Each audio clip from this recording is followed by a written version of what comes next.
بسم اللہ الرحمن الرحیم۔ عزیز طلباء، امید کرتا ہوں آپ تمام لوگ خیریت سے ہوں گے۔ حاضر خدمت ہوں آپ کا اردو ٹیچر محمد شہزاد۔ آج انشاءاللہ العزیز ہم اس لیکچر میں پڑھیں گے غزل کے حوالے سے۔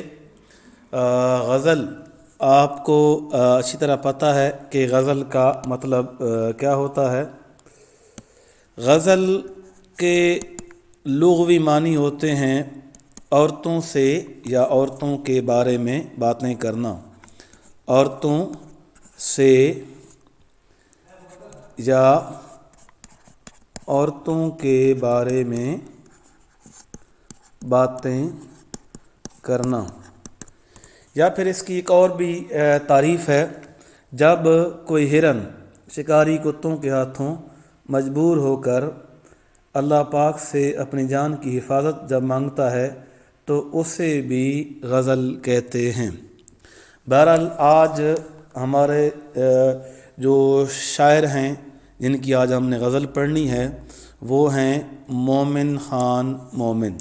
مومن خان مومن، یہ آپ کے سامنے میں نے ان کا نام لکھا ہے، مومن خان مومن کا۔ سب سے پہلی بات کہ مومن خان مومن سن 1800 میں پیدا ہوئے۔ کس سن میں پیدا ہوئے جی؟ سن 1800 میں ان کی پیدائش ہوئی۔ پیدائش کہاں پہ ہوئی؟ دہلی میں۔ پیدائش کہاں پہ ہوئی جی؟ دہلی میں۔ کہاں پہ ہوئی؟ دہلی میں۔ اور آپ سن 1852 میں اپنے خالق کے حقیقی سے جا ملے۔ سن 1852 میں آپ نے وفات پائی۔ اس کے بعد حکیم مومن خان مومن کے والد کا نام غلام نبی خان تھا۔ والد کا نام کیا تھا جی؟ غلام نبی خان۔ غلام نبی خان والد کا نام تھا۔ مومن خان مومن کا اردو ادب میں بطور غزل گو شاعر نام جانا پہچانا جاتا ہے۔ ابتدائی تعلیم آپ نے شاہ عبد العزیز اور شاہ عبد القادر سے حاصل کی۔ مومن کی غزل میں رنگا رنگی تھی۔ مومن کی غزل میں رنگا رنگی تھی اور حسن و عشق کے موضوعات قرینے سے سجائے گئے ہیں۔ حسن و عشق کے موضوعات، حسن و عشق کے موضوعات آپ کی غزلوں میں بدرج اتم ملتے ہیں۔ مومن طب، نجوم، موسیقی اور شطرنج میں بھی کمال رکھتے تھے۔ عاشق مزاج، نشاط پسند اور شاہد باز سے ان کی شاعری میں روایتی کردار عاشق، معشوق اور رقیب برسر پیکار نظر آتے ہیں۔ عاشق، معشوق اور رقیب۔ رقیب کا مطلب ہوتا ہے دشمن۔ رقیب کا مطلب کیا ہوتا ہے جی؟ دشمن۔ یہ تین کردار ان کی غزلوں میں نمایاں پائے جاتے ہیں، لیکن ہر مرتبہ پہلو بدل کر بات کرتے ہیں، جس کی وجہ سے کلام میں تکرار نہیں آتا اور کلام کا مزہ قائم دائم رہتا ہے۔ ہم اس کے اور ان کے بارے میں کوئی خاص میرے پاس جو ہے وہ ابھی ٹائم کی کمی کی وجہ سے میں اور کوئی چیز بیچ میں ایڈ نہیں کر سکتا۔ ہم چلتے ہیں سیدھے ان کی غزل نمبر 2 جو ہمارے نصاب میں شامل ہے۔ غزل نمبر 2، غزل نمبر 2 ہمارے شارٹ سلیبس کا حصہ ہے اور ان کی غزل نمبر 1 ہمارے سلیبس میں سے سکپ کر دی گئی ہے۔ سب سے پہلی بات، غزل نمبر 2 کا پہلا شعر میں آپ کی سکرین پر لکھوں گا۔ شعر نمبر 1، شعر نمبر 1 کہتا ہے جی، ٹھانی تھی دل میں، ٹھانی تھی دل میں، اب نہ ملیں گے کسی سے ہم، اب نہ ملیں گے کسی سے ہم، پر کیا کریں کہ، پر کیا کریں کہ، ہو گئے ناچار جی سے ہم،